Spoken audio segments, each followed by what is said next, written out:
So, what if the things you think are your flaws are actually your greatest gifts? That's the really powerful idea at the center of Brene Brown's research in The Gifts of Imperfection. And look, this isn't just another self help book.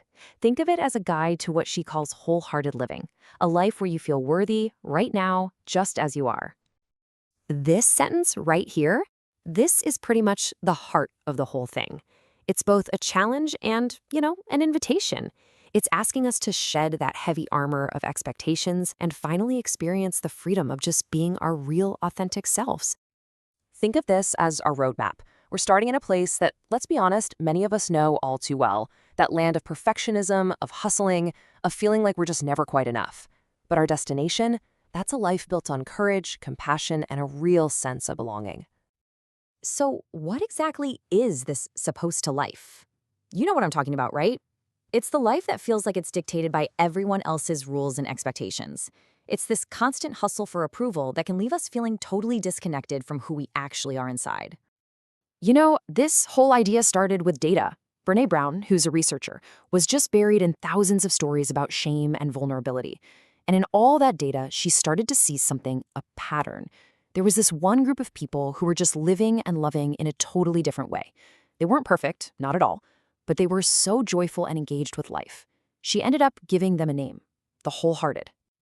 And this is where it gets really fascinating.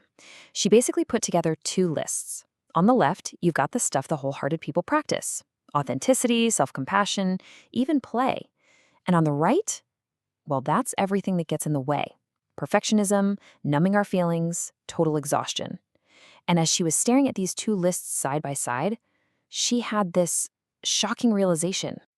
That shocking realization was about her. She looked at that don't list, the one she called the shit list, and she saw her own life staring back at her. Perfectionism, exhaustion, needing to be certain, check, check, and check. Suddenly, the research wasn't just data anymore. It was a mirror. And it was a massive, can't ignore it wake-up call. This moment kicked off what she calls a midlife unraveling. And notice she doesn't say midlife crisis. That distinction is so important because it reframes what feels like a breakdown into an opportunity for a major breakthrough. I love this quote. The universe is always sending us wake-up calls, isn't it? We're just really, really good at hitting the snooze button. For Brene, those two lists weren't a gentle nudge. They were a blaring fire alarm she simply couldn't ignore anymore. It was time to stop performing and finally start living. So this is the main point. An unraveling isn't about falling apart. It's really about shedding the life that just doesn't fit anymore. It's that moment where you're challenged to let go of who you think you're supposed to be and finally, bravely, embrace who you really are. Okay, so how do you even navigate something like that? Well, her research points to three essential tools, three practices that really form the foundation of a wholehearted life. And they are courage, compassion, and connection. So the first tool is courage, but we're not talking about the superhero kind of courage you see in movies. Brenny traces the word back to its Latin root, cor, which means heart. So originally, courage just meant to tell your story with your whole heart. That means ordinary courage is just the incredible bravery of showing up and being real. Next up, compassion. It literally means to suffer with. This is so key. It's not about trying to fix someone from a position of strength. True compassion is recognizing that we're all human, that we all have our struggles, and it's being willing to sit with someone in their darkness as an equal. And finally, connection. You know that energy that flows between people when you just feel seen, heard, and valued for who you are? That's it. And it's a two-way street. It means we have to be able to give help, but also, and this can be the really hard part, we have to have the courage to ask for it. So what does this all look like in the real world?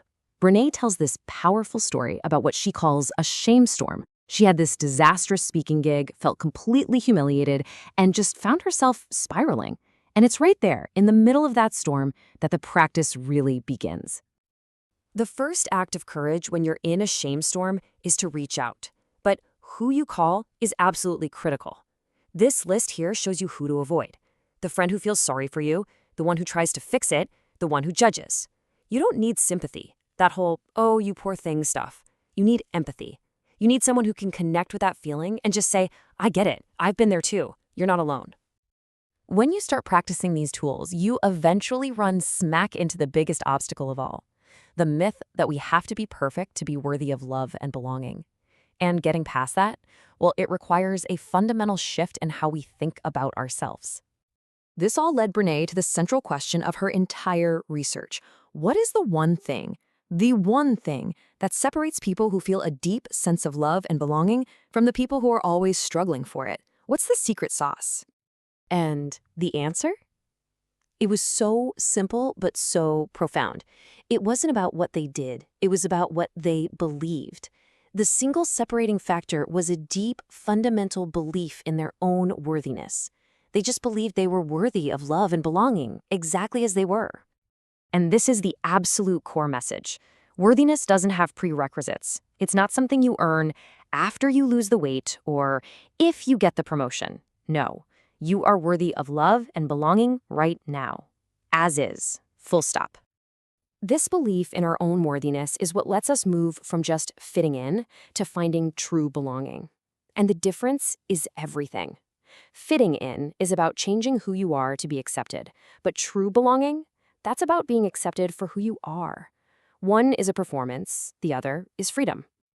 So, believing in our worthiness is the mindset we need. But how do we sustain it? Well, wholehearted living isn't a destination you arrive at, it's a daily practice. It's an ongoing journey. This journey is kept alive by 3 key practices. First, mindfulness, just being fully in the present moment without judging yourself. Next is self-care, which we have to reframe. It's not an indulgence, it's essential maintenance for the trip. And finally, resilience. That's the ability to get back up, knowing that our stumbles and struggles never, ever diminish our worth. And so we end right back where we started, with an invitation. Wholehearted living isn't about becoming some perfect new person. It's about having the courage to finally be who you've been all along. So the final question I'll leave you with is this. What would you do? What could you do if you were brave enough to be imperfect?